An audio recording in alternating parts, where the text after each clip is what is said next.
Isang ating DIY extension. Kasi sira na ako extension. Gumawa ko ng niremedyohan ko para maganda siyang gamitin.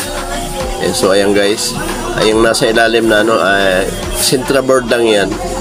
Saka yung nasa sidings niya, kapirasong mga 3/4 na plywood. So ayan guys, Kuya Lando's channel. Maraming salamat po sa inyong lahat. Sana ipasubscribe po, like and share. Thank you so much guys.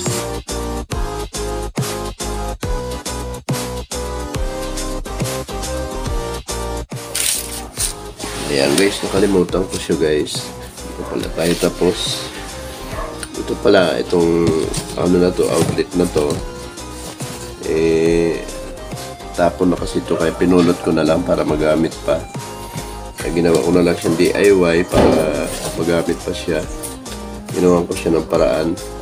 Nilagyan ko na siya ng frame para maging box na lang siya. Ganyan. Yan, binukuli siya. Nilagyan ko ng plywood para safety siya. Pwede siya ilapag dyan kahit magbalubalin itong siya. Kahit magkanda safety lang siya. So ngayon ito na siya guys. Okay na ito. Pwede na siyang gamitin. Ayan.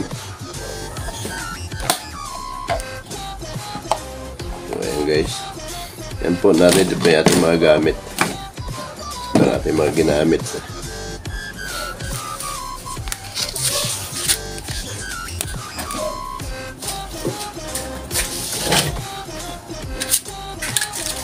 Tsaka ito, ginamit ko sa dito, pag stapler sa likod. So guys, maraming salamat ha.